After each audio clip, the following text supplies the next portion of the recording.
to meet the challenges of this new age if we lead with our core strengths, our democratic values, our diverse and dynamic peoples.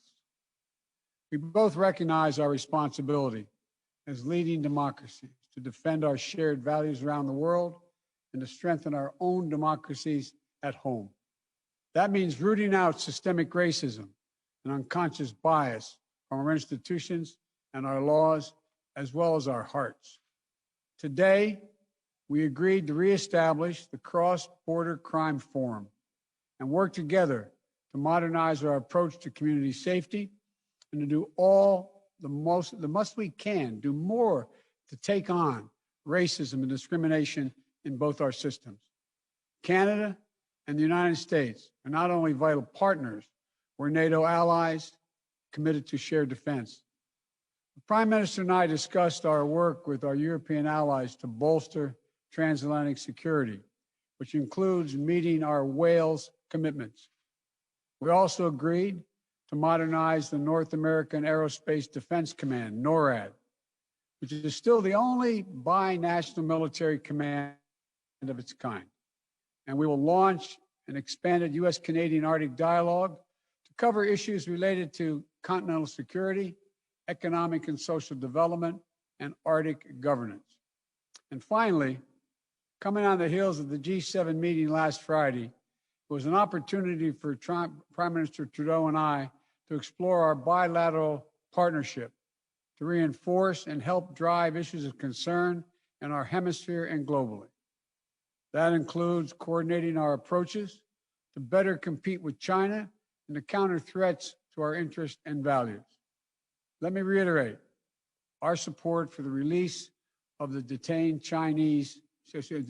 in China, two Canadians, Michael Spavor and Michael Coving. Human beings are not bartering chips.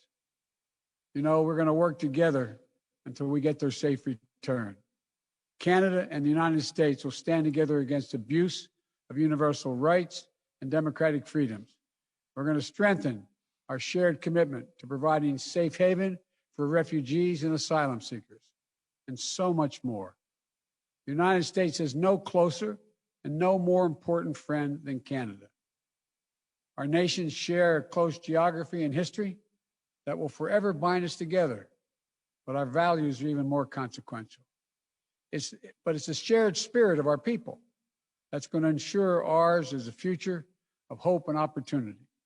Canadians and Americans are innovative, creative, entrepreneurial, competitive, open-hearted, and rights-respecting. There's nothing we cannot achieve when we commit ourselves to it. And when we work together, as the closest of friends should, we only make each other stronger.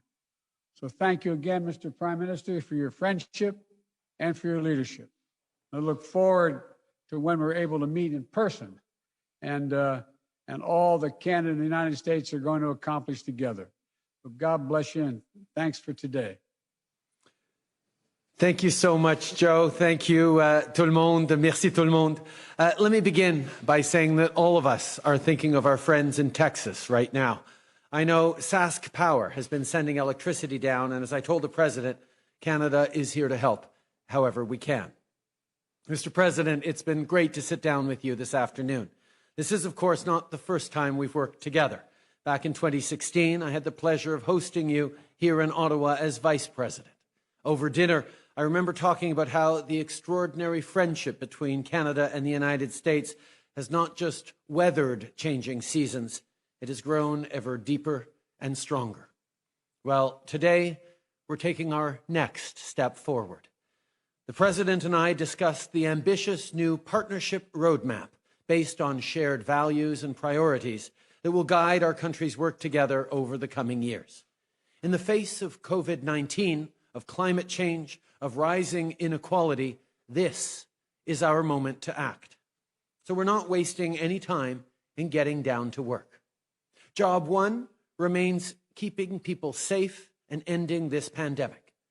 This afternoon, the President and I discussed collaboration to beat COVID-19, from keeping key supplies moving and supporting science and research to joint efforts through international institutions. We're standing united in this fight. En plus de nos efforts communs pour combattre la COVID-19, on a aussi discuté de nos mesures strictes concernant les voyages pour protéger les gens des deux côtés de la frontière. Présentement, même si notre plus grande priorité est d'assurer la sécurité des gens, il faut aussi qu'on pense à notre avenir. Comme vous l'avez dit, Monsieur le Président, on doit rebâtir en mieux. La dernière année a révélé toutes sortes d'inégalités dans nos sociétés et plus que jamais, il est temps d'agir.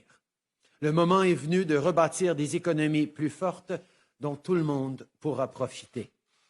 I know the President and I are on the same page when it comes to standing up for the middle class and people working hard to join it. And with millions of families relying on the Canada-US partnership, this is work we must do together. Just take the energy industry.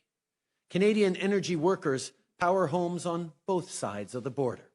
It goes to show that we're all better off for this partnership.